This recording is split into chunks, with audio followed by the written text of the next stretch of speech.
vou falar nada. Pode começar, a gente faz pergunta. Boa tarde, senhor presidente. Meu nome é João Paulo Taumaturgo, sou candidato a vereador na cidade de Blumenau, Santa Catarina. Estamos aqui com o grupo do IBSociesc. Há pouco tempo eu li uma declaração que o senhor disse que precisamos reinventar a política no Brasil. E a pergunta que eu quero lhe dirigir é a seguinte. Muito tem se discutido e se rediscutido sobre a revisão do Pacto Federativo, por se perceber que as prefeituras brasileiras estão passando realmente por muitas necessidades devido a essa centralização do poder no governo federal. Eu queria saber, na opinião do senhor, qual que seria a maneira mais correta da gente encontrar uma forma de dar a emancipação legislativa aos estados, aos municípios, e também a questão da carga tributária, uma revisão na pirâmide de arrecadação. É isso aí. Vamos lá. Primeiro, essa questão de reinvenção da política não é só aqui, não é? Nós estamos hoje passando uma crise no mundo todo das formas de representação política, né? Vê os Estados Unidos. Nós hoje temos 2 candidatos lá competindo com mais força. O Trump derrotou todo o Partido Republicano, porque o Partido Republicano não queria o Trump. E ele foi candidato e vai. E a Hillary quase perdeu também, dentro do seu próprio partido. Da outra vez ela já tinha perdido para o Obama, que não era o candidato do establishment, da situação dominante. Porque, no fundo, há uma espécie de mal-estar, né, nas várias sociedades. Você vê, a Inglaterra saiu da Europa agora, da comunidade europeia, ninguém esperava, caiu fora, né? A Espanha não consegue formar governo. Então, faz eleição, não sei o que lá, e não consegue ter maioria. Isso tem alguma coisa mais profunda, não é só aqui que as coisas vão indo mal, e também não existe um sentimento de relação entre os partidos e o povo. É muito mais amplo do que isso. As formas da democracia representativa tradicional estão bastante abaladas. Nos outros países, que não são desse mesmo família, por exemplo, na Rússia, que é de uma origem muito mais autoritária, ou mesmo na China, as coisas são de outra natureza, que a população nunca teve as expectativas semelhantes às expectativas do mundo mais aberto e mais ocidental e tudo. Por que isso? Tá muitas razões. Quer dizer, no passado, você tinha simplesmente uma relação mais clara entre as classes e os partidos. Porque a própria sociedade era mais facilmente perceptível como sociedade estruturada em classes, né? Partido como tal passou a existir no mundo, na verdade, no final do século XIX. Antes você tinha cliques dominantes, grupos, clubes, né? Uns mais conservadores, mais democráticos, como no Brasil, no Império. Tinha conservador, democrata, tinha escravidão, e os liberais estavam dentro da escravidão também e tal. Mas havia muito mais uma relação direta, mais tarde, no século XIX, entre a formação das classes e a representação política. Os partidos, tal como nós os conhecemos, são uma invenção do século XIX dos partidos socialistas europeus, o mais importante dos quais era a SPD, que é a social-democracia alemã, né? Que no final do século XIX, começo do XX, começou a ganhar eleições. Até então, havia os cliques dominantes e os partidos revolucionários faziam a revolta. O Marx, quando queria fazer a revolução, para criar um partido que vai tomar conta do Estado e vai mudar o Estado todo, acabar com as classes, né? Bem, então, no fim do século XIX, século XX, até meados do século XX, e mais adiante até, você podia colocar um espectro entre esquerda e direita, partidos mais ligados aos trabalhadores, mais ligados às classes proprietárias, né? Isso nunca foi exatamente assim, mas tinha alguma relação com isso, né? Os partidos trabalhistas, social-democratas, comunistas, etc., eram mais ligados aos sindicatos e aos operários. Os partidos, alguns eram mais do centro, mais liberais e tal, de classe média, basicamente. Classe média educada, muitas vezes. E os outros eram mais defensores da propriedade, dos seus interesses. Claro que a sociedade continua sendo assim, você tem sociedade, você tem classes, né? Mas hoje você não se identifica só pela classe. O que significa hoje você dizer, eu sou da classe média? Depende, você é a favor de quê? Você é racista ou é a favor da inclusão social, né? Você Com relação ao gênero, como é que você se define nessa matéria? Qual é a sua posição nessa matéria? Enfim, com relação a vários aspectos da vida, as pessoas não se definem somente em função da sua posição na estrutura de produção.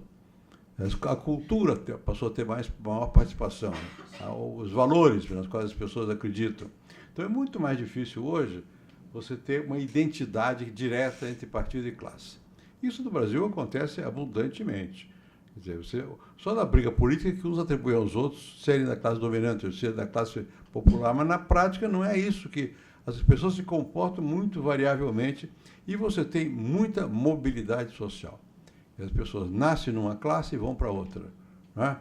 São educadas ou não educadas. Tem 1000 fatores que intervêm e isso deixou o sistema partidário muito isolado. Muito bem. Então, isso é um problema geral. Quando eu falei de que precisa de reinventar, é muito complicado. Você tem que ver. Ou os políticos passam-se a entender do que se trata, quer dizer, como é que é a vida atual, ou então eles ficam falando em coisas que só eles entendem. Porque cujos pontos de referência deles estão lá atrás, no passado. Não tem mais nenhuma referência concreta na vida das pessoas. Eu vou dar um exemplo simples. Eu nunca vou aos debates partidários, essa coisa toda depois. Nunca foi meu estilo, mas mesmo depois que eu deixei a presidência, não vou. Ano passado, em 2014, como o Aécio me pediu muito, eu fui assistir o debate no Rio, da Rede Globo, Marina, a Dilma, o Aécio, a Luciana Genro, não sei o quê. E eu fui com um motorista meu, que não é do governo, é meu, lá do Rio. E que eu também sou carioca, mas ele é mais tipicamente carioca. Então ele me chama de meu querido. Depois aqui, no começo ele dava um susto assim, mas enfim, se habitua, que é o estilo. Né? E ele foi lá e assistiu o debate. Né? Na saída, ele perguntou, como é que você achou? Eu falei, foi interessante, mas só falaram deles, não falaram de nós. Quer dizer, se eles e nós ficou muito grande no Brasil. Os políticos tratam das coisas deles e o povo trata das outras coisas. Né? Falta aí um caminho intermediário que permita as pessoas se sentirem mais ligadas àquilo que está acontecendo na vida política. Você imagina a sua questão, então, relativa à federação, aos municípios, aos estados. É muito complicado. As pessoas não têm a menor noção de como é que isso se desenvolve. Como é que se dá a distribuição de recursos, por exemplo? Pega o caso do Brasil. O Brasil hoje tem mais ou menos 5.700 municípios. Esses municípios foram criados, foram ampliados muito o seu número, a partir de um certo momento da Constituição de 88, fazendo uma votação, alguns municípios podem ser criados. Ninguém perguntou aqui se o município tinha renda própria. Ele foi criado. Agora, ele tem prefeito, ele tem Câmara de Vereadores, ele tem funcionários, ele custa dinheiro. Como é que se paga esse dinheiro? Aí o governo federal criou, já tinha, um fundo de participação dos estados e municípios. Então, quando o governo cobra imposto, uma parte desse imposto é dividido para os estados e para os municípios, o que incentiva a criação de mais municípios e mais estados, porque você tem uma receita que vem daí. Na Constituição de 1988, eu estava lá, eu fui membro da Assembleia Constituinte, ajudei a escrever a Constituição, então um debate tremendo, e, em uma certa altura, o presidente era o Sarney. O ministro da Fazenda, Sarney, que era o Maílson da Nóbrega, deu uma declaração dizendo que o Brasil seria ingovernável com a Constituição de 88. Todos nós reclamamos, protestamos, mas ele tinha um pouco de razão. Por quê? Porque a Constituição passou a dar muitas atribuições ao governo federal. E, ao mesmo tempo, os recursos não foram alocados devidamente. O que o governo federal fez? Eu me incluo nisso, como culpado. Aumentamos os impostos. Né?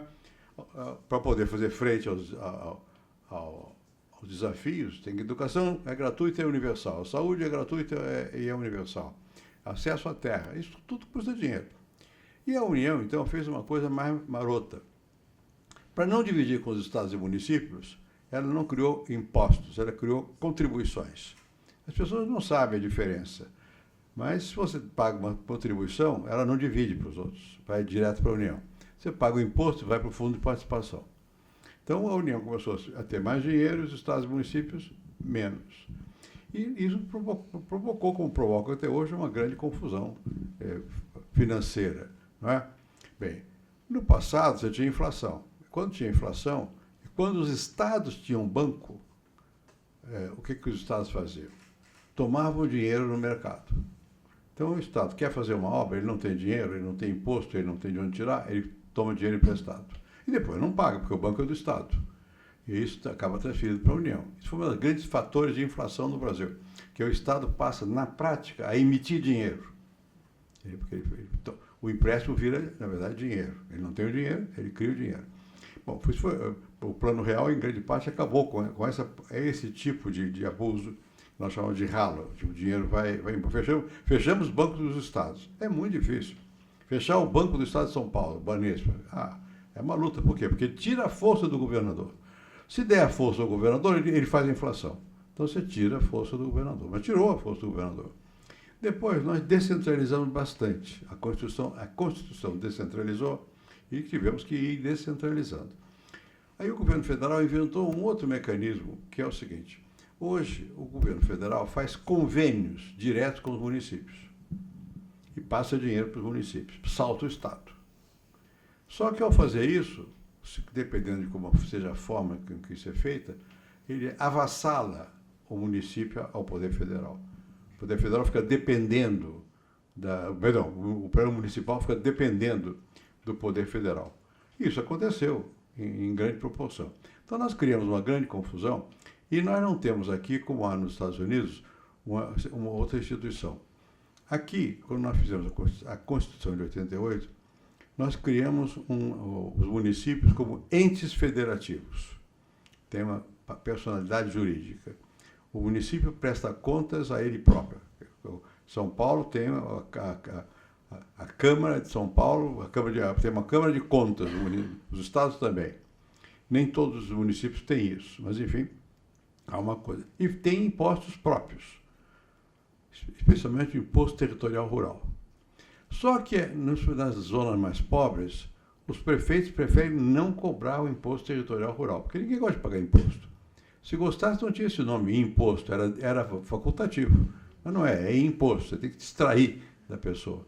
Então, as prefeituras não cobram muito imposto territorial rural e ficam dependendo do Fundo de Participação dos Estados e Municípios. Como isso é insuficiente, fazem acordos com o Estado e município e depois reclamam, porque tem os juros, tem que pagar, tem não sei o quê. Bom, o município é uma entidade federativa, ele pode tomar empréstimo, ele pode fazer uma porção de coisas, mas ele não tem sustentação financeira, porque a base de financiamento não está lá, está para a União ou eventualmente para os estados. E também não tem a possibilidade, como tem nos Estados Unidos, de quebrar. Nos Estados Unidos, se o governo local vai mal, a prefeitura quebra. Aqui não tem como quebrar. Então o que acontece? Pede o socorro. E fica uma embrulhada tremenda, né? Então, você mexer nisso é mexer no coração da organização política brasileira, que vem da colônia. E até uma coisa curiosa, nós sempre pensamos no império, na colônia, não sei o que lá. Aqui, ao mesmo tempo que havia essa subordinação e as cidades chamavam São João del Rei. Por que é del Rei? Porque ela era subordinada ao rei. Muitos municípios do Brasil, na época da colônia, eles queriam se subordinar diretamente à metrópole, para assaltar o vice-rei, para assaltar o governador das províncias. E, ao mesmo tempo, nós temos uma tradição de eleição na local muito antiga, que nós nunca prestamos atenção muito a isso. No Brasil não há tradição democrática de votação para vereador desde sempre. Desde sempre. A votação, você vai aqui, agora eu não sei onde é que está, mas eu trabalhei lá no arquivo da cidade de São Paulo, que antigamente era aqui, onde hoje é a Pinacoteca, uma das salas da Pinacoteca, tem lá as atas da Câmara de São Paulo, século XVII, século XVI, está tudo lá. Teve tantos votos, quem é que era eleito? Alguns só, tinha censo alto, quer dizer, tinha que ter uma renda X, mulher não vota, só branco vota, essas coisas. Mas tinha eleição. Então você sempre teve essa contradição entre um forte apego à autonomia local e, ao mesmo tempo, um vínculo de dependência. Isso continua. Então, essa questão que você está colocando é uma questão difícil de a gente resolver. Como é que você compatibiliza isso? Como é que você vai dizer para vários municípios que eles não têm base para existir? Ele tem que se agregar uns aos outros, senão, não, quero ter município, quero ter minha autonomia. E se eu tenho minha autonomia, eu elejo o prefeito. Se eu elejo o prefeito, tem que ter uma Câmara. Tem uma Câmara, tem que ter vereador. Isso vai custar dinheiro. Né? Então, é um rolo tremendo. Quando você falou de Blumenau, isso é uma cidade de outro porte. Tem base, tem não sei o quê. Mas dos 5.700 municípios que nós temos, metade, pelo menos, não tem. Como é que você vai fazer? Vai fechar com eles? Vai reorganizar administrativamente? Quais são as bases políticas? É um tremendo de um problema que provavelmente vai sendo, pouco a pouco, se é que vai sendo acertado. E no limite é financeiro. Quer dizer, tem dinheiro, não tem dinheiro, como é que eu extraio o dinheiro? No limite o poder é do governo, ter ou não ter o dinheiro, e de onde é que você tira? Você tem força para tirar ou não tem? E tem produção para você sobreviver ou não tem? Essa que é a nossa questão. Mas a primeira parte da pergunta, reinventar a política, além dessas questões, tem essas outras que eu mencionei, que são extremamente complicadas e também não há uma solução fácil. Se houvesse, alguns já tinha resolvido e até hoje não resolveu. Próxima questão, vamos lá. Boa tarde, senhor presidente. O meu nome é Maiara, sou acadêmica de Direito do IBS. E, por ser uma admiradora da Ruth Cardoso, através dos livros e tudo mais, eu queria saber, na opinião do senhor, qual foi o grande feito dela na política nacional? Bom, para mim é sempre difícil conversar sobre essa questão, porque é em causa própria. Mas, enfim, vamos lá. Qual era a característica da Ruth como pessoa, primeiro? Ela era uma mulher independente. Deu muito trabalho, porque mulher independente, você vai casar que você vai ver. Tem ideias, tem opiniões, né? E não se submete ao senso comum, quer inovar e tal. Então, a Ruth sempre foi independente, sempre teve opiniões, nem sempre iguais às minhas, e sempre tratou de colocar as dela com força. Quando eu fui para o governo, o que ela dizia sempre, eleito foi você, não fui eu. É verdade, eleito se fosse ela, não era eu. Né? Mas foi eleito, é um, é o outro. Então você não pode confundir, e ao mesmo tempo, queira ou não queira, tem funções. Tem funções. Como é que você usa, pelo menos o seu acesso, o seu prestígio, de alguma maneira? Bom, e a Ruth era antropóloga de formação. Então, qual foi o que eu acho que foi o que ela deixou de mais significativo? Ela disse, olha, eu não quero fazer parte do governo, eu não posso fazer parte do governo. Eu quero fazer um elo com a sociedade civil. Então, criou a chamada comunidade solidária, que não era do governo. As pessoas nunca entenderam isso. Não era parte do governo. Era uma coisa que fazia um elo com o governo, mas o recurso não vinha do governo. Era mobilizado da sociedade civil. Enfim, de empresários, de pessoas que contribuíam, de pessoas que davam trabalho voluntário e tal. Para quê?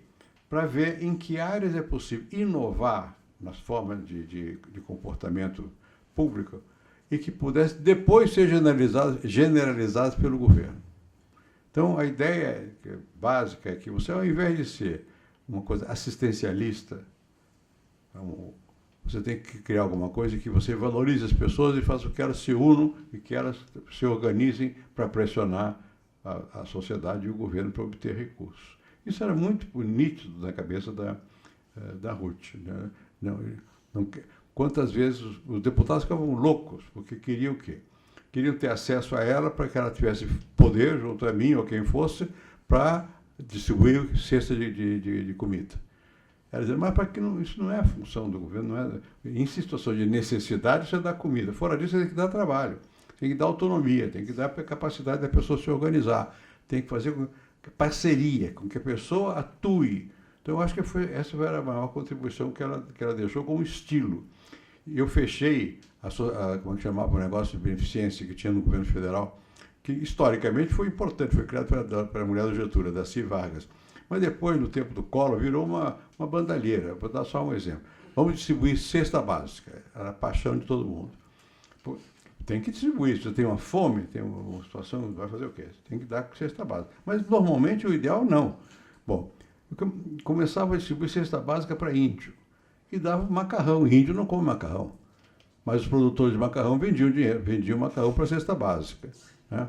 E se você tem acesso a um certo número de cestas básicas, você como vereador, ou o que seja, dá a cesta básica e a pessoa fica ligada. Ela cortou tudo isso, nós fomos cortando tudo isso. Não é assim, tem que desenvolver autonomia, cada pessoa tem que saber o que pode fazer, tem que trabalhar, tem que ter... Enfim, eu acho que essa foi a contribuição mais efetiva da RUT em termos de função pública. E, por outro lado, ela sempre implicou até mesmo com o uso do título de primeira-dama. Ela não gostava desse título. E ela procurava, enfim, ela não tinha jeito. Tem certas funções que tem que ser cumpridas, né? Mas ela tinha bastante independência frente a mim, frente ao governo. Dizia o que ela pensava. Num dado momento, foi bastante difícil, porque ela resolveu ir dar aula em Berkeley, que ela foi convidada. Olha, como é que a mulher do presidente da República vai para o exterior e vai dar aula e não tem segurança? Ela não quis segurança. Você não vai conseguir. A mim você convence, mas você não convence o general comandante aqui de que você vai sozinha. Foi. Ela também, como é que eu posso dar aula numa outra universidade com segurança ao lado? Não pode.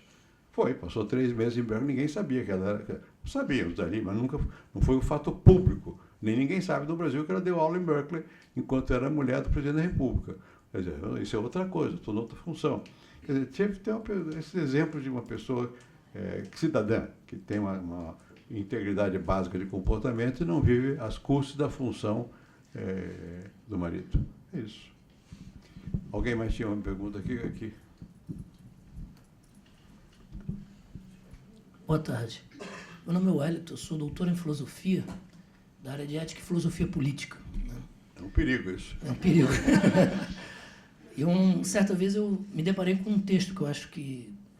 um artigo, no caso, que o senhor escreveu, baseado num texto de Kant, sobre o suposto direito de mentir, que é um diálogo dele com Constant. Eu queria perguntar ao senhor, né, até que ponto na política a mentira é justificável? Eu acho que a mentira não é justificável nunca. Eu prefiro isso eu raciocinar com Max Weber, né? Você tem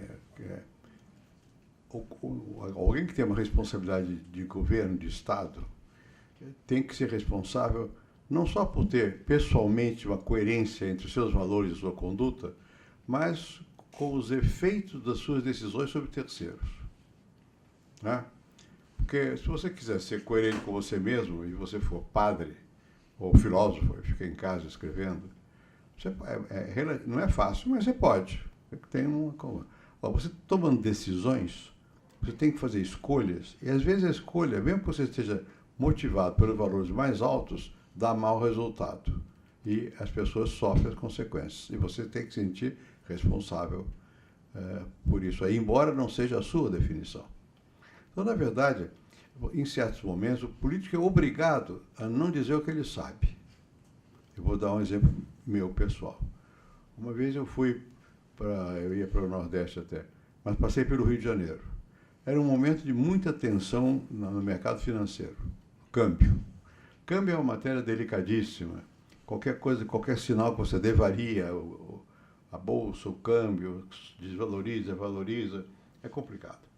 Bem, e eu fui inaugurar qualquer coisa no Rio de Janeiro.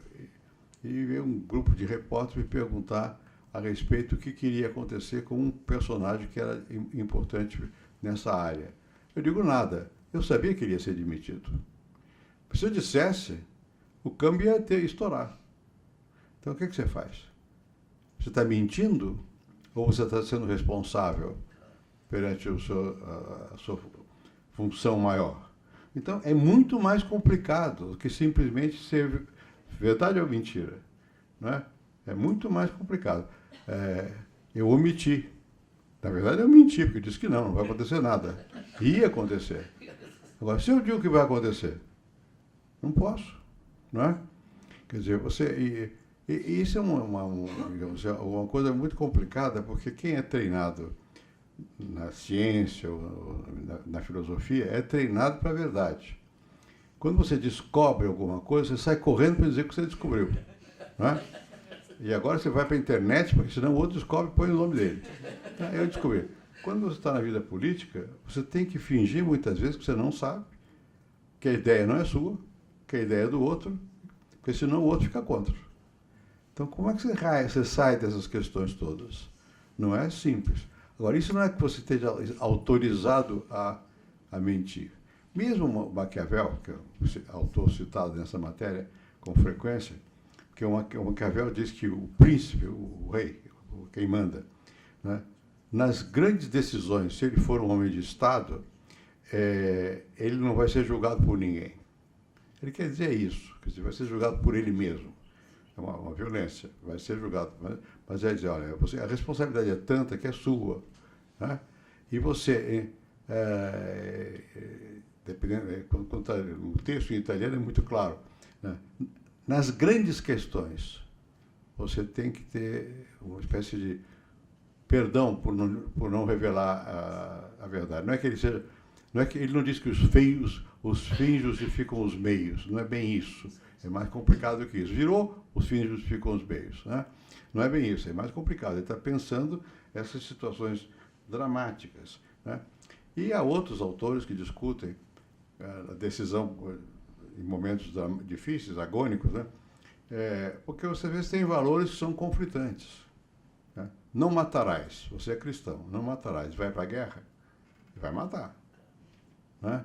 Então, como é que você faz a escolha entre esses valores? Você obedece a quê? Vai matar ou não vai matar? Alguns vão fazer objeção de consciência e não vão para a guerra. Mas você é rei, você vai fazer o quê? Está em guerra? Vai mandar matar, e você é cristão.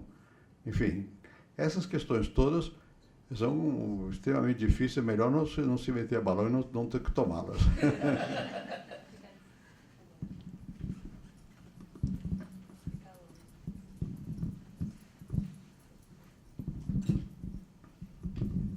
Boa tarde, senhor presidente. Meu nome é Cristiano, eu sou jornalista.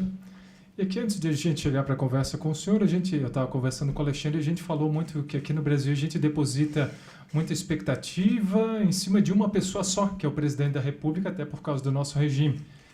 Como é que é receber toda essa expectativa e no momento que tem que se tomar alguma decisão? O senhor chegava em casa, no Palácio da Alvorada, conversava com alguém sobre isso, tomava essa decisão sozinha, trocava ideias com alguém? Como é que é tomar aquela decisão, aquela última, onde o senhor tem que dizer sim ou não para uma situação muito delicada que às vezes vai definir o futuro do país? Obrigado. Quando a situação é realmente muito delicada, eu não falava com ninguém. Quer dizer, em certos momentos você fala o dia inteiro com todo mundo. Você ouve opiniões e tal, mas certas decisões você acaba tendo que assumir sozinho a responsabilidade. Porque queira ou não queira, é sua a responsabilidade. E algumas são muito duras.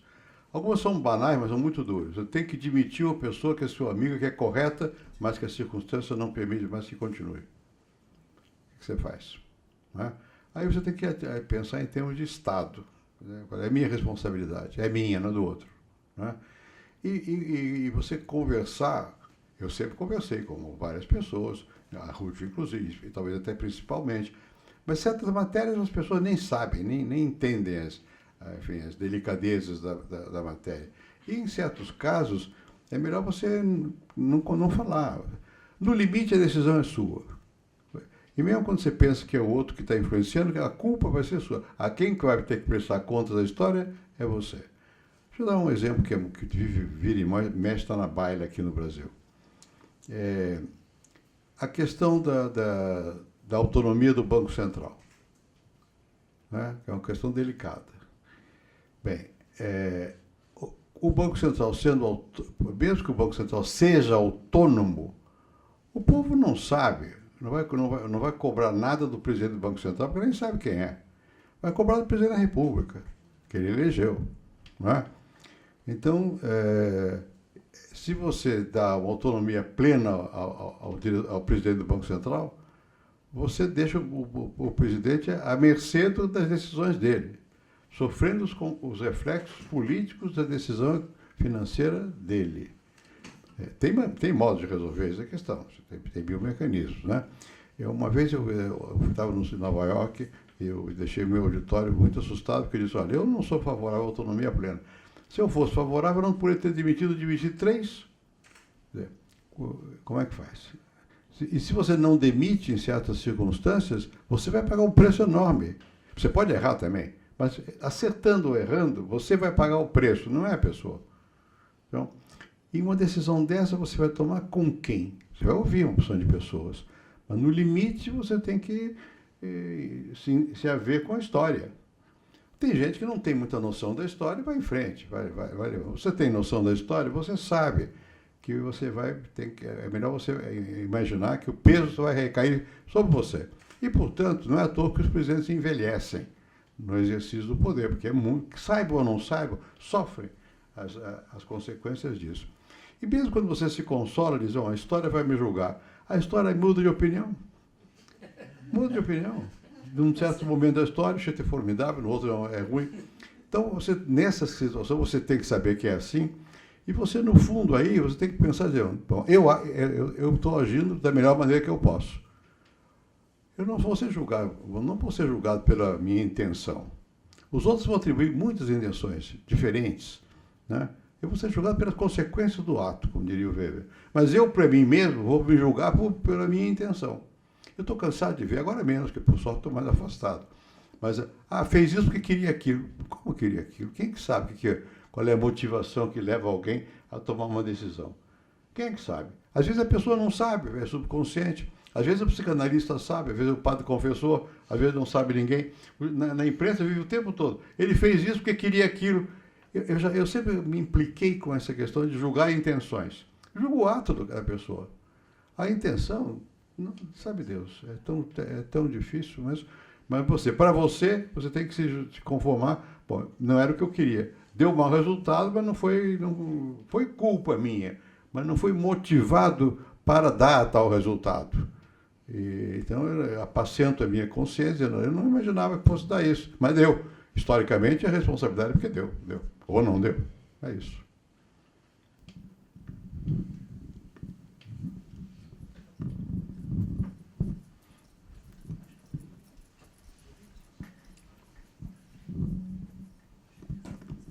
Boa tarde, meu nome é Suzete, eu sou professora da instituição.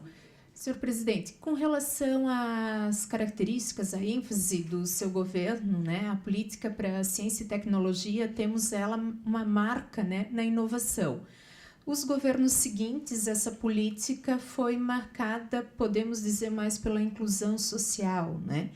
O senhor verifica que há possibilidades no cenário a curto prazo ou médio prazo de termos uma política de ciência e tecnologia voltada novamente à inovação?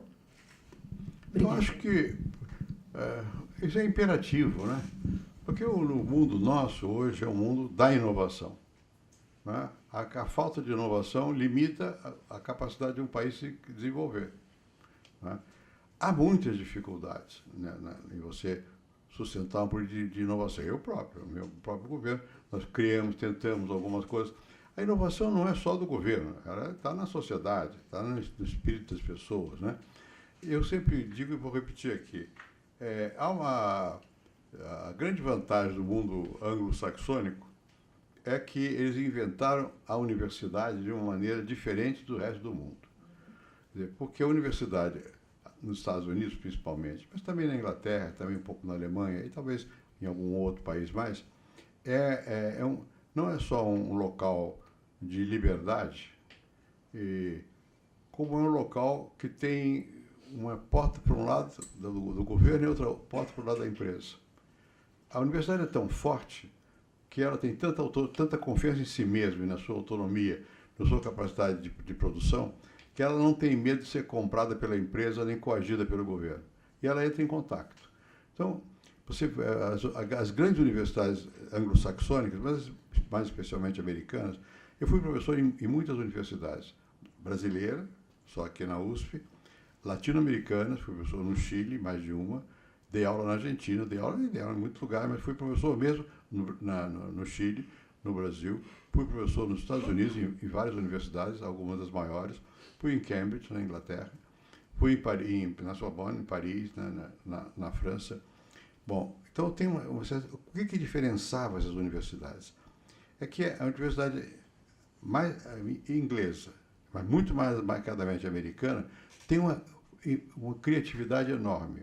Eles atraem, porque pagam, atraem para lá todo tipo de gente. São ecléticos. É quase um zoológico. Esse aqui é marxista-leninista, esse é liberal, esse é ortodoxo, esse é isso, esse é aquilo. E fica no campus. Ali é uma área de liberdade, é um zoológico, área de liberdade. E convivem, mas eles convivem com a sociedade, com a empresa, convivem com o governo. Quando eles inventam alguma coisa, eles transmitem para a sociedade aquilo ali. Então, isso permite que a criatividade puramente intelectual vire tecnologia, e vire produção, e vire organização da sociedade, tá? Que permite uma adaptação muito grande. Nas universidades nossas, nas francesas também, espanholas também, portuguesas também, né? Não tenho experiência no mundo soviético, russo, nem no mundo islâmico, mas a Índia é um pouco mais como a Inglaterra, mas enfim, nessas nossas aqui, a universidade é um corpo mais amedrontado. Ele tem medo, ele fica isolado, ele não confia, e ele não tem o reconhecimento que as universidades anglo-saxãs têm. Vou dar um exemplo. Eu fui professor em Cambridge, como eu disse aqui. Eu era, nessa época, professor na França. E aí me convidaram para ir para Cambridge. Não sei quem me convidou. Carta. Recebi uma carta e tal, tudo bem. Cambridge é como se você chegasse num... Agora deve ser diferente, me refiro aos anos 70. Uma tribo de povos primitivos. Tem lá os hábitos de Cambridge, né? Eu me lembro que antes de ir para Cambridge, eu falei com o Celso Furtado, que era meu amigo, e tinha estado na Inglaterra, em Cambridge, e eu disse ao Celso, eu vou ser obrigado a usar gown. Gown é uma capa que os professores usam. O Celso disse, você vai ter que usar. Eu disse, eu não vou. Cheguei lá, primeira vez que eu fui à reunião, chama-se college, que não é faculdade, eu me senti, eu estava sem roupa, porque eu não estava com gown. Todo mundo, aquilo tem rituais, né? É tudo bastante ritualizado. E quando você vai ver o salário, na época, não era muito maior que o salário da Universidade de São Paulo. Agora, você ser professor de lá, na comunidade, que significa muito. E tem privilégios. Privilégios pequenos. Por exemplo, se você é de um college, você pode pisar na grama do college. Aqueles gramados lindos. Você pode passear pisando. Se você não for, o guarda vem imediatamente e tira. Se o guarda se equivocar, na hora ele pede 1000 desculpas a você, porque você não pode. Você tem o direito de pisar na grama. Você tem o direito de comprar vinho mais barato. Você tem o direito de levar 10 livros para casa em vez de 2. Essas pequenas distinções, assim, e te dão um sentimento de que você é gente, né? Então, isso ajuda a criatividade. Nós, no Brasil, nós não temos esse mesmo sentimento. Até pelo contrário, o sentimento de ser, é só professor. Tá bom. Lá não é só professor, você é professor, né? Se você estiver na Alemanha, você é Herr Doktor, Doktor, Doktor. No meu caso, eu seria Herr Doktor, Doktor, Doktor. Eu sou 3 vezes doutor. Doutor, livre docente e catedrático. Eles falam Herr Doktor, Doktor, Doktor. É ridículo. Mas é isso. Quer dizer, significa, olha, eles estão dizendo, essa pessoa fez uma carreira universitária, tem prestígio. Não é que tem salário. O salário conta. Mas não é só o salário. É mais que o salário. Então, a criatividade depende do conjunto da sociedade. Não é só do governo. E como o nosso mundo hoje é um mundo de grande inovação, os governos têm que prestar atenção às políticas de inovação. Em geral, tentam prestar atenção, mas precisa de instituições que vai enraizando essa crença que é importante ser inovador, né? Hoje todo mundo fala do Silicon Valley nos Estados Unidos, né? Eu morei lá nos anos 70 e depois 80. Quando eu morei em 70 não tinha nada de Silicon Valley, né? Mas eu me lembro que na universidade que eu estava, que era Stanford, tinha uma área que estava escrito assim, cuidado, era um parque de inteligência artificial. Era o começo da automação, o começo dessa coisa toda, né? Você entrava lá, eu tinha um amigo chileno que era de lá, fui lá com meus filhos e tal, chegava lá, só tinha retrato do Che Guevara, que era a Guerra do Vietnã, Cuba, eram todos, mas estavam lá fazendo as coisas deles, né? E estavam brincando com o negócio de computador, começando esses jogos de computador, não sei o quê. Bem, e todo mundo respeitava aquilo, era uma coisa que era valorizada, você vai para frente e tal. Então, os governos aqui não têm, a sociedade, com nossa cultura, só agora começa a ter noção de que ou inova ou morre. Ou inova ou morre. E é inovar, não é só você repetir, tem que inovar, não é? Não é fácil, porque você vai estar de encontro com a burocracia. Você diz, tá, vamos fazer pega uma coisa que não seja de inovação. Secretaria da Cultura, Ministério da Cultura. É baratíssimo. E não obstante, quando vai cortar a verba, corta logo. Corta logo. Mesma coisa simples. Eu sou até hoje presidente da USESP, a Fundação da Música aqui em São Paulo. Agora eu sou do Conselho Superior, mas ainda eu tenho uma ligação, eu fui durante 10 anos presidente da Fundação. Quando você olha o orçamento do Estado de São Paulo, você precisava de, digamos, aumentar 10 milhões. 10 milhões para quem tem 1 trilhão não é nada. Mas o burocrata do planejamento, da fazenda, corta logo esses 10 milhões. Porque é música para quê? Quem que assiste? Né? Então, é difícil você introjetar o respeito, a criatividade, a cultura, a inovação na própria burocracia. Né? Quem está mandando, o presidente, o ministro, não tem não sabe do detalhe. Mas a burocracia sabe, e é assim, não valoriza, não prestigia. Né? Agora, óbvio, isso não pode ser feito sem inclusão social. Inclusão social hoje é um imperativo. Se você olhar a Constituição de 1988, você vai ver que a Constituição disse aqui, ela declara tudo que você tem que fazer. A educação, o ensino obrigatório universal e do Estado, a saúde, não havia o SUS no Brasil. Hoje todo mundo reclama do SUS. Agora, quando eu estava vindo para cá, eu estava vendo uma pesquisa nova aí, parece que a saúde é em segundo lugar, das piores coisas. Bem, não é verdade, quer dizer, é verdade para cada um, mas não é verdade do ponto de vista do Estado. Porque não existia o SUS. Como é que as pessoas eram atendidas no passado?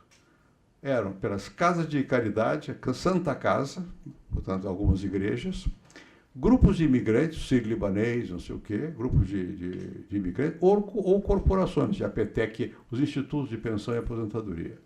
Bem, hoje, bem ou mal, todo mundo tem direito ao SUS. As pessoas reclamam, e realmente tem que reclamar, mas você faz transplante de fígado de graça. Transplante de fígado custa R$200 mil, você faz de graça. Sem demagogia. Eu vou ao hospital do SUS. Bom, as pessoas dizem, né, que mas você foi presidente da República, é claro, eles me tratam melhor, mas é do SUS. Eu sei como é, eu vejo as pessoas que estão lá. Não é uma tragédia. Né? Demora, tem fila, às vezes é maltratado, mas não tinha nada. O SUS foi realmente implantado, foi no meu governo. Foi o Jatene e o Serra que organizaram o SUS. Bom, são 200 milhões de pessoas, não é brincadeira. O Obama, para fazer uma coisa parecida, quase cai nos Estados Unidos. Né? Então, a inclusão é um processo lento, que vem vindo. Né? E que você vai ter que continuar, e isso vai depender dos governos, depende da pressão da sociedade que vai existir. Pega a educação. A educação, ainda no tempo que eu estava no governo, tinha mais ou menos 25% dos negros sem acesso à escola primária. Escola primária. Bom, hoje a educação tem um acesso generalizado, quer dizer, 97%, 98% da população escolar. Bom, avançou. A terra não tinha reforma agrária, tinha, pouco precária. Bom, nós fizemos e continuou. A Dilma parou, mas foi, tudo bem. Agora, aí você vai passar por um outro problema, que é o que nós estamos passando agora. Não basta a quantidade. Tem acesso à escola, mas que escola? Quantas horas ficou a criança na escola? O que ele aprende na escola? Mas isso é um problema positivo. Nós estamos passando da quantidade para a qualidade. Esse é o maior desafio do Brasil atual, é a qualidade. Tem que melhorar a qualidade. E é muito mais difícil melhorar a qualidade do que dar a quantidade. Né?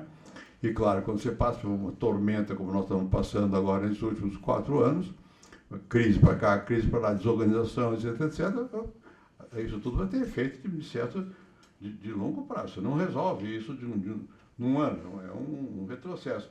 Mas a população já tem consciência de que ela precisa ter isso. A população, não sei se toda tem, mas a sociedade que lê jornal, tem acesso à internet e tal, sabe que tem isso e vai pressionar. Então tem que vir juntamente com inovação, tem que vir também a inclusão. Não são exclusivos, não são excludentes. Até a inovação vai facilitar a inclusão, dependendo de que tipo de inovação.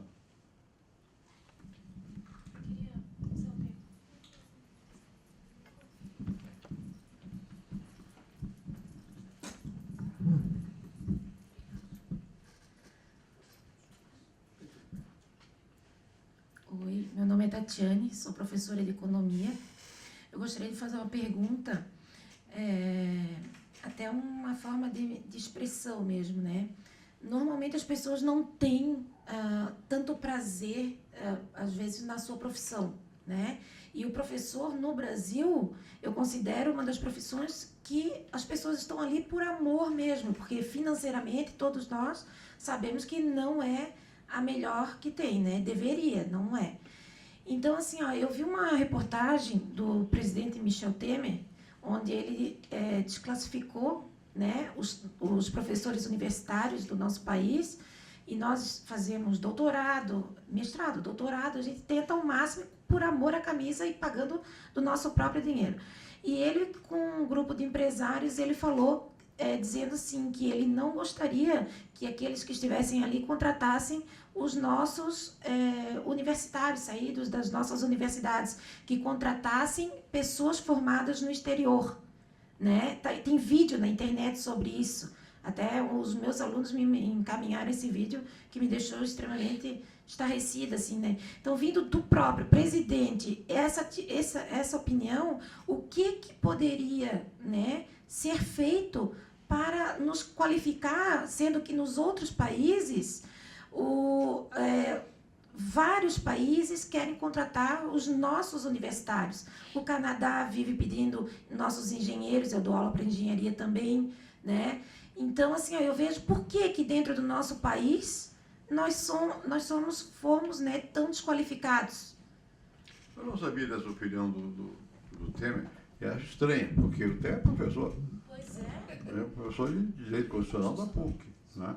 E não é do estilo dele ser assim taxativo.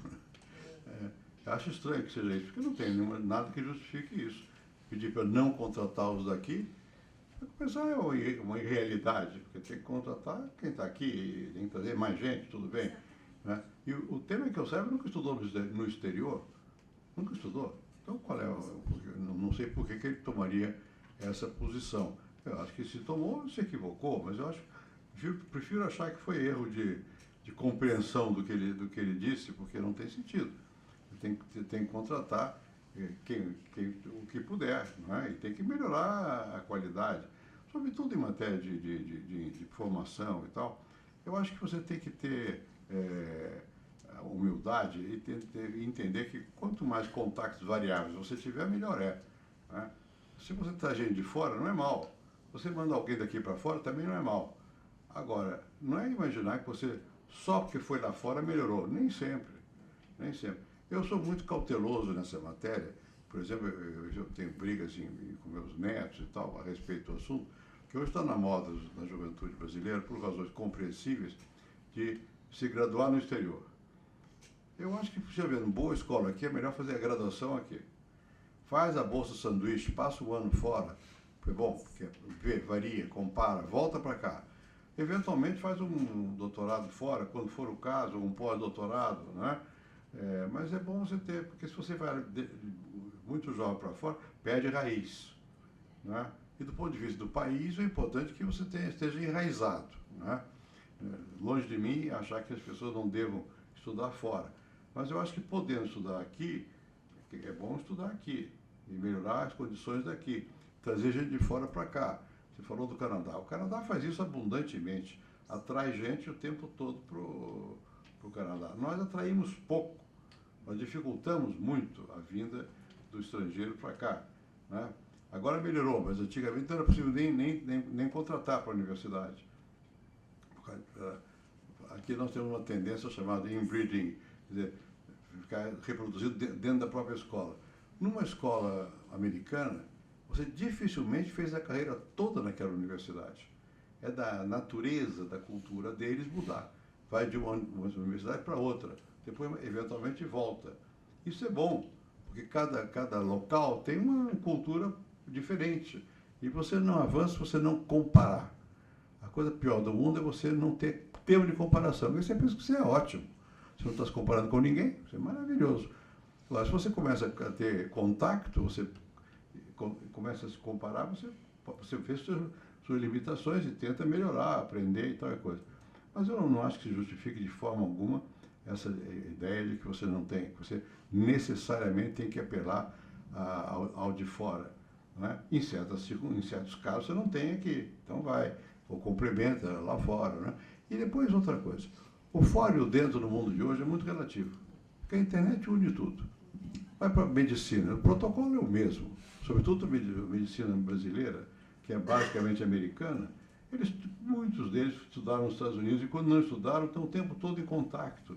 E manda a radiografia para lá, vem, volta, tecnologia, não sei o quê.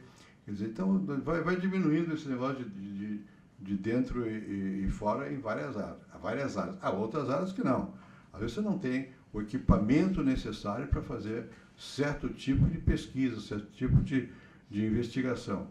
Mas, em geral, acho que tem que valorizar bastante o que for possível valorizar aqui dentro.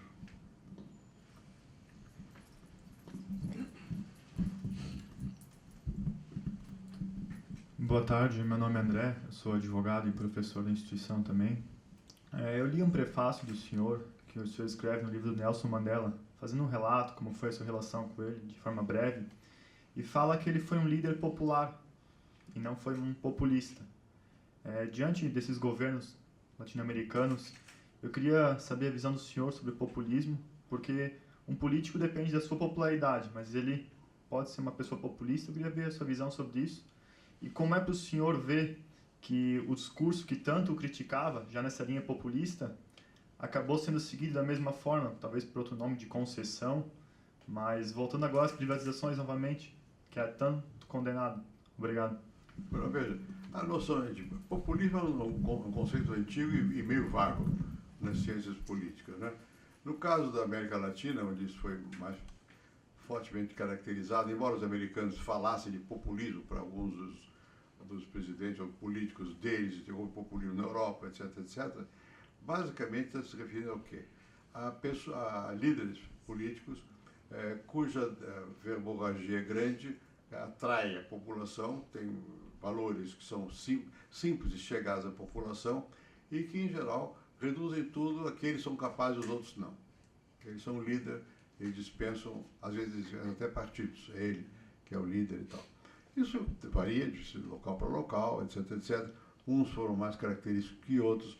E se você, nos anos 50, 60, exemplos clássicos na América Latina, no Perón e o Getúlio, não é?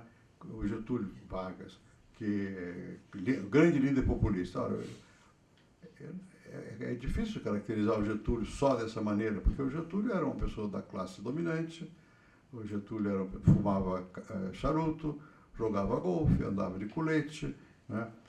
Era formal, muito diferente do que se pensa o Jânio, por exemplo, que fazia demagogia, e andava com uma gaiola com um rato, com vassoura. O Getúlio nunca fazia nada disso. O Getúlio era muito formal, lia uma vez por ano um discurso no estádio do Rio de Janeiro, lá em São Cristóvão, e dizia, trabalhadores do Brasil, e depois falava de temas gerais, do mundo e tal. Era muito mais um estadista do que isso. O que ele fez? Por que ficou coisa marca de populista? Porque ele também jogou com primeiro ele fez inclusão. Ele percebeu que você tinha os trabalhadores urbanos. Os rurais nem tanto. Ninguém pensava em quem estava no campo. Os trabalhadores da cidade. E sobretudo da grande cidade, Rio de Janeiro e tal. E criou a CLT, salário mínimo, não sei o que e tal. E usou também o salário mínimo, por exemplo, quando ele era já eleito, quando ele quis valorizar o Jango Goulart, que era ministro do trabalho dele, que não tinha nada com o povo, ele combinou com o Jango, e o Jango dobrou o salário mínimo, nominalmente. Claro que a inflação explodiu. É uma coisa ilusória. Quer dizer, então, também se caracteriza um pouco o líder populista, não só por ele ter essas características, às vezes extravagantes, que não era o caso de Getúlio, pessoalmente, mas essa capacidade, de qualquer maneira, de comunicação direta com a massa, mais que com saltando a intermediação do partido e fazendo, de vez em quando, gestos que atraem a simpatia das camadas populares, né? Bem, isso passou a ser uma forma bastante comum de exercício do poder nos países latino-americanos, porque as estruturas partidárias aqui são frágeis, até hoje são relativamente frágeis. Pega o Chávez, por exemplo, né? E geralmente o populista mais típico, ele cria o grande partido de todos nós, o justicialismo do Perón. Não tem partido, é o grande partido de todos nós, é dele, né? O Chávez também. E põe o inimigo lá fora, externo, Estados Unidos, né? Os responsáveis são os outros e tal. E usa o Estado. Usa o Estado como instrumento de manutenção do poder e, muitas vezes, usa abusando, quer dizer, vai além do que o Estado pode. Bom,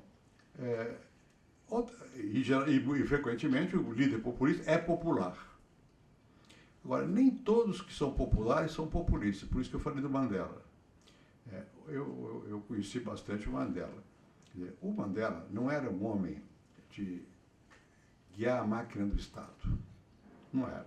Quem manejava a máquina do Estado lá era um outro, chamado Beck, que foi presidente depois, Tio Beck, que era um engenheiro, um ex-quadro do Partido Comunista, lutou contra a opressão racial, pela independência e tal. O Beck era o grande quadro popular. O Mandela era mais simbólico, mas ele era popular. Quer dizer, ele expressava um sentimento, no caso de igualdade, no caso da África do Sul, que era da questão dramática de negros e brancos. E teve os gestos que só um homem que tem grandeza pode ter. Ele saiu da cadeia e fez um acordo com aqueles que o oprimiam. E o ideal do Beck não era de criar uma África do Sul negra, era de criar uma África do Sul com convivência, né? E ele fez acordos que foram muito discutidos contra ele na ocasião, mas ele prevaleceu. E ele tinha uma espécie de aura. Se o Mandela entrasse aqui, todo mundo ficava já emocionado só pela presença dele. Eu assisti isso mais de uma vez. Só a presença dele era uma figura assim, um pouco sagrada, né? Ele era simples como pessoa. Vou dar um exemplo. Eu fui uma vez lá, eu era presidente, ele também. Ele tinha estado aqui antes, enfim, tínhamos uma certa relação. E sempre tem nessas visitas de presidência um banquete, né, formal. Bom, geralmente chatíssimo. Bom, e tivemos lá um banquete. Estávamos eu, ele, você fica numa mesa aqui em cima, uma prata de banda, várias outras mesas, os notáveis da cidade ali. Um Beckman, e tinha lá no fundo alguém tocando, que era uma batucada qualquer. O Beck, o Mandela me disse, vamos lá. Me pegou e saiu dançando, e foi de mesa em mesa, falando com cada um, quebrou o gelo da situação, né? Então, poucas pessoas têm, sem perder a aura de ser o presidente, e mais do que ser o Mandela, ao mesmo tempo ser gente, ser pessoa. Bom, então essas coisas são muito variáveis.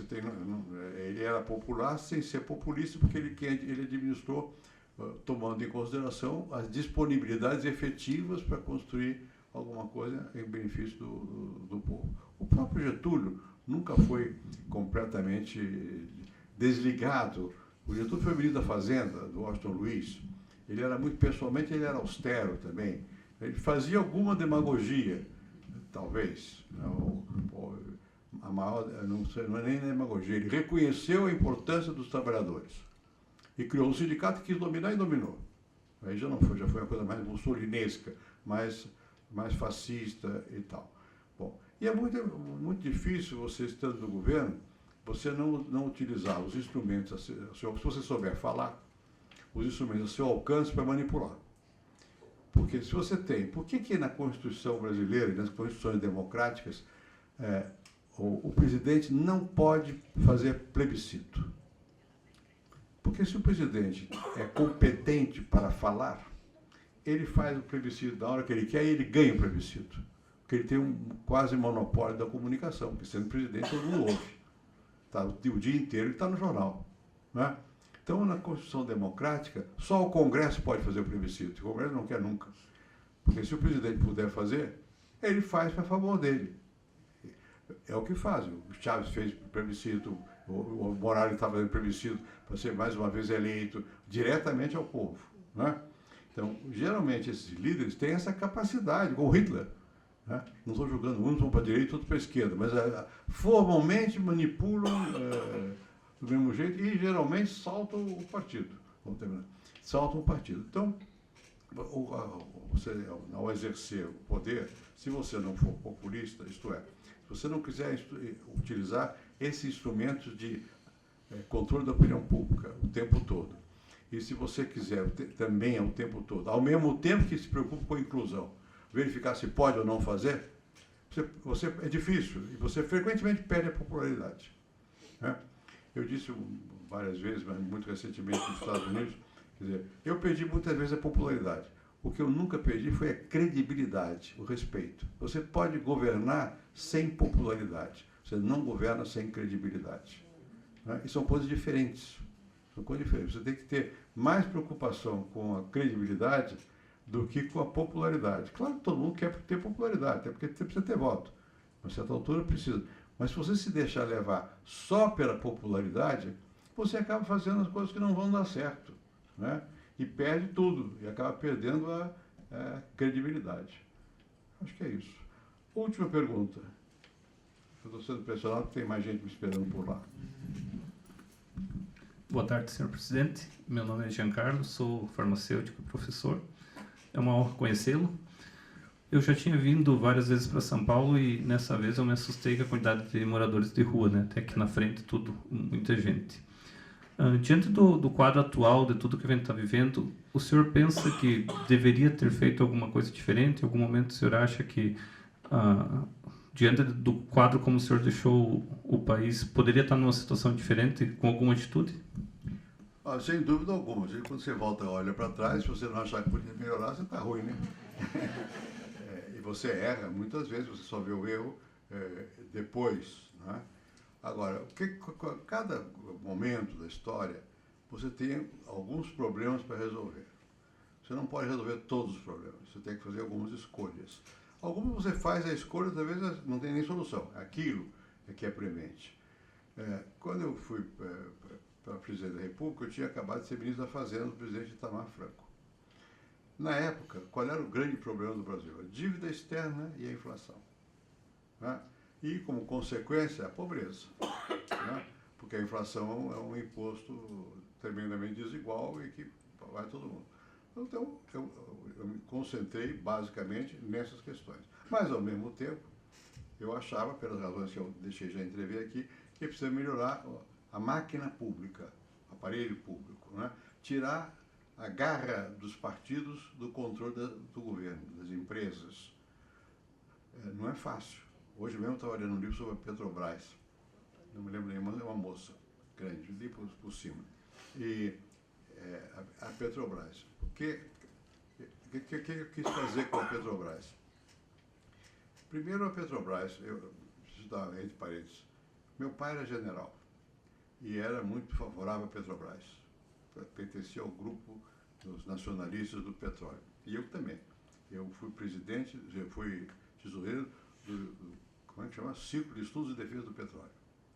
E tem muitas ligações com esse pessoal mais ligado a uma visão de que era preciso ter um monopólio do petróleo. E naquela época, se nós não tivéssemos tido monopólio, nós não teríamos tido petróleo, porque as empresas estrangeiras não tinham interesse nas áreas de petróleo aqui. Muito bem. E não havia capital privado. Mas o mundo muda. E nas circunstâncias que nós vivíamos, nos anos 90, qual era o grande problema que o Brasil teria e ainda tem de enfrentar? É que o modo de produção global mudou. Não é isso? Você tem Nós sempre pensamos, porque as pessoas custam mudar a sua cabeça. Então, nós estamos vivendo o mundo de hoje olhando como se nós estivéssemos no século XIX e XX. Então, nós achamos que o que você tem hoje são trusts, cartéis e imperialismo. Não é mais. Não é que não tenha classe dominante, empresas dominantes, mas não é mais o que era. O que fazia no século XIX e XX? O petróleo é um bom exemplo. As empresas estavam ligadas aos estados e os estados asseguravam as fontes de matéria-prima e de mão de obra. A África foi isso, o Oriente Médio é isso, a China foi isso, quer dizer, imperialismo. O Estado imperial vai para lá, toma conta para poder garantir a prosperidade. Com o passar do tempo, sobretudo depois que caiu a União Soviética, já veio de antes, as coisas mudaram. E mudaram porque a tecnologia mudou também. Quer dizer, hoje você tem a capacidade teórica de usar os fatores de produção a nível planetário. Né? Qualquer empresa, que seja global, ela pode usar, eu vou tirar minha fábrica daqui e botar na China. Ou não, vou para o Canadá, porque o Canadá tem mais tecnologia, a China tem mais mão de obra, é mais barata, ou eu vou não sei para onde, porque tem pessoa mais qualificada, ou eu vou fazer outra coisa, eu faço uma parte da minha produção num país, outra noutra, e eu junto num terceiro, e o que controla é o capital. O que controla hoje é o financeiro e o tecnológico. Né? Então mudou o tipo de coisa. Bem, então, e nesse novo mundo, você tem que ter capacidade de ser global e de competir. A Petrobras era e é uma grande empresa, mas não competia. Ela não era desafiada por ninguém, porque só ela podia ter, e ela também não ia lá para fora. Se for assim, ela vai morrer no mundo que está se globalizando. Então tem que quebrar o monopólio. Agora, além do mais, depois disso, você tem que mudar o Estado. Por quê? Se você quebra os monopólios de telefone, Petrobras, a Argentina fez, por exemplo, e deu um mau resultado. Por quê? Se você tira a mão do governo, do Estado, e põe na mão de um setor privado só, não adianta nada. É outro monopólio. A chave da criatividade, da inovação, é a competição. Você está competindo, cria um ambiente para que você inove. E aí você aumenta a produtividade. Então você tem que criar no Estado brasileiro agências reguladoras. Anatel, ANEEL, a Agência Nacional do Petróleo. Isso é uma nova maneira de organizar o Estado, para que o Estado possa ter outros modos de interferir na vida econômica, dando preeminência à competitividade, mas, ao mesmo tempo, defendendo não só a natureza do contrato, se vê uma empresa privada, mas o interesse do cliente. Você tem que ter fiscalização. Então, também eu tinha que modificar o Estado brasileiro e começamos. E tirar do controle das empresas estatais os partidos. Por quê? Porque os partidos têm outros interesses, o interesse deles é de outra natureza. Não é fácil, você leva muito tempo para conseguir. O presidente da República não tem o poder que as pessoas pensam que tem, porque ele tem o Congresso, tem o que os espanhóis chamam de os interesses fáticos, que são os grandes setores econômicos, as grandes religiões. Eles são permanentes. Você muda o governo, tem eleição, mas eles estão ali. E eles contam na decisão. Então você não consegue fazer isso de uma vez, não faz tudo, mas tinha que enfrentar esta questão também. E, ao mesmo tempo, nós tínhamos um problema dramático de inclusão social. Ninguém fez mais desapropriação de terra do que eu até hoje. Ninguém, nem o Lula. Só que não conta, porque razões ideológicas e tal não querem reconhecer, mas é verdade, porque fizemos um passo no sentido da reforma agrária. O salário mínimo, que nós começamos a dobrar desde 93, dobrar não, a fazer um aumento de acordo com a inflação, desde 93. Quando veio uma bonança, que foi em 2004, o Lula acelerou muito isso. Fez bem de acelerar. Mas você tem, e isso não é só por bondade, é porque você tem democracia, e quando você tem democracia, você tem voto. Depois você tem voto, você queira ou não queira, vai ter que fazer certas coisas. Agora, se você for populista, você faz bobagem. Você vai fazer essas outras coisas quando não tem condição de fazê-las. Aí você arrebenta as finanças públicas. Se você não é populista, você mesura, não faz tanto. Mas a tendência tem que ser de incluir. E tomar, e cada vez mais, como eu comecei dizendo aqui, os temas que não são propriamente estruturais, de mercado e renda, contam, os culturais. Que tem que ter mais igualdade. Igualdade de raça, igualdade de sexo, tem que ir introduzindo esses elementos de igualdade. Isso é um processo, não é? Você não faz de repente. Fazendo uma revolução vai mais depressa, mas não é? Ninguém tem condições de fazê-la, né? Então, isso é um processo. E tem vais e vens. Esse vai e vem depende da economia. Infelizmente, no Brasil, houve uma má compreensão de que você ter as finanças públicas organizadas é de direita e você se endividar muito é de esquerda. Não é. Está errado. Está errado. É uma coisa errada. Não é direita, é errado. Você tem que ter... É claro que não há governo no mundo que funcione sem dívida pública. A dívida pública é um instrumento que você usa. Mas se a dívida galopa, né? E se você imagina que você, para criar o crescimento da economia, o desenvolvimento, basta dar crédito e aumentar o consumo, dá no que deu aqui hoje. Nós estamos com 12 milhões de desempregados. Coisa grave. Porque não só porque são muitos, em outras épocas é possível, não, tanto acho que é difícil ter chegado. Mas chegou perto, mas no passado essas pessoas nunca tinham sido empregadas. Eram subempregadas. Agora não. É gente que entrou no mercado e perdeu o mercado. Ninguém sabe o que vai dar isso, até hoje. Ninguém sabe qual vai ser o efeito, por enquanto está indo. Mas daqui a pouco, segundo os cálculos do governo, deve chegar a 14 milhões de desempregados, antes de começar a baixar. Bom, isso foi fruto, era necessário isso? Não, era necessário. Foi consequência de erros na condução da política econômica. Esses erros não foram de esquerda, foram erros. Podiam ter sido feitos pela direita também, seria errado do mesmo jeito. O que não quer dizer que não tenha uma política de esquerda e uma de direita, mas não é aí que está a questão. Você tem que estar sempre prestando atenção aos recursos disponíveis, como é que você cria novos. Onde você vai ter uma coloração mais para cá ou mais para lá, você integra mais, você está favorecendo a igualdade. Se você olha quem mede igualdade, é imperfeito, é o coeficiente de Gini. Se você olhar o Gini, o Brasil melhorou bastante nos últimos 30 anos. Né? Era muito desigual, continua desigual, mas diminuiu. Aí tem que olhar com cuidado também. Às vezes você diminui a desigualdade pelo lado errado. Vou dar um exemplo. No governo Collor diminuiu dramaticamente a desigualdade. Por quê? Quando ele segurou a riqueza de todo mundo ficou mais pobre. Aí diminui a desigualdade. Não é isso que interessa. O que interessa é você diminuir a desigualdade na medida que você está crescendo ao mesmo tempo. Enfim, eu não aconselho vocês a governar. É muito difícil. Muito obrigado a vocês, então.